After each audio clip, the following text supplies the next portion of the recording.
জাহানি পীর দস্তগীর রাদিয়াল্লাহু তাআলা আনহুর এক কারামত হচ্ছে যে হুজুর গাউসে পাকের এক মুরিদ হযরত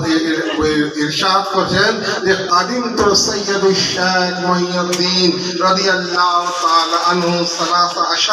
সানাতান ওয়া শাহিদতু লাহুল কারিকাত মিনহা ইযা আয়াল আতিব্বা দাওয়া মারিজ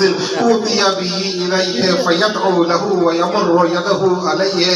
ওয়া ইয়াকুমু মিন বাইনি ইয়াদাইহি ওয়া হুয়া বারিয়ুন ওয়া লা يزال يصري حتى يصح في أسرع وقت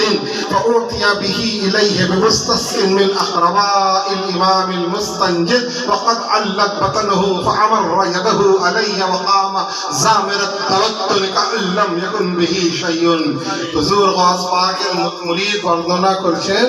হুজুর গাউস পাক সম্পর্কে যে খাদিমত সৈয়দ শাহ মুহিউদ্দিন রাদিয়াল্লাহু আনহু 13 সানাতান যে আমি হুজুর গাউস পাক রাদিয়াল্লাহু তাআলা আনহু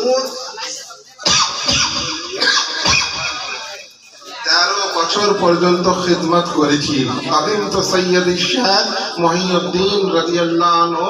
13 সানাতান 13 বছর পর্যন্ত আমি হুজুর গাউস পাকের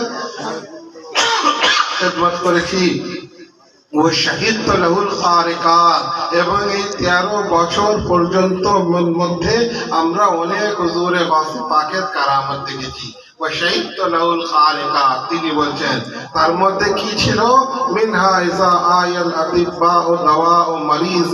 উতিয়া বিহি ইলাইহি ফায়াদউ লাহু ওয়া ইয়ামুরু ইয়াদাহু আলাইহি ফায়াকুমু মিন বাইনি ইয়াদাইহি ওয়া হুয়া বারিয়ুন ওয়া লা ইযালু ইউসাররি হাত্তা ইউসাউ ফি আসরা'i ওয়াক্তিন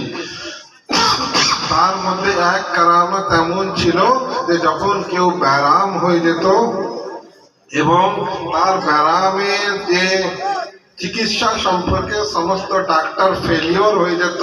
নিরাশ হয়ে যেত তখন তাকে হুজুরে গাউস পাকের কাছে আনা হতো যখন হুজুরে গাউস পাকের কাছে আনা হতো তখন হুজুরে গাউস পাক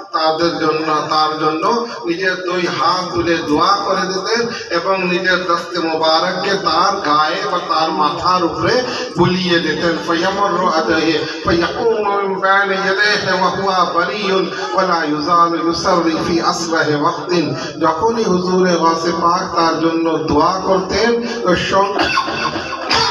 সঙ্গে সঙ্গে সে ভালো হয়ে যেত এবং হুজুরে গাউস পাকের দস্তে মোবারকে বরকতে তার ব্যারাম